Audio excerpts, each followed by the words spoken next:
नमस्कार। Fine auto sales नया बाजार जिला अयोध्या के शोरूम पर आप सभी दर्शकों का एक बार फिर से स्वागत, वंदन एवं अभिनंदन है।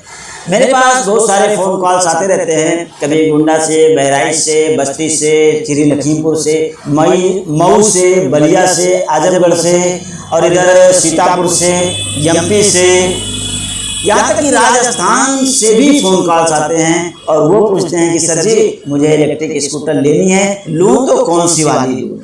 तो जहाँ तक मुझे इलेक्ट्रिक स्कूटर के बारे में जानकारी है वो मैं उनको मुहैया करवा देता हूँ कि ये वाली इलेक्ट्रिक स्कूटर आपके लिए सबसे बेस्ट साबित होने वाली है। कई लोग पूछते हैं, कहते हैं भाई साहब आपको क्या फ़ायदा मिलता है, क्या लाभ मिलता है। आप लोगों को 20-20 मिनट आधा घंटा सलाह देते रहते हैं, इलेक्ट्रिक स्कूटर के बारे में जानकारियाँ देते रहते हैं, आपको क्या फ़ायदा होता है। तो इसके बारे में तो मैं ज़्यादा कुछ नहीं बता पाऊँगा, बस इतना कहना चाहूँगा कि मेरे दिल को बड़ा सुकून मिलता है, मन को बड़ा आराम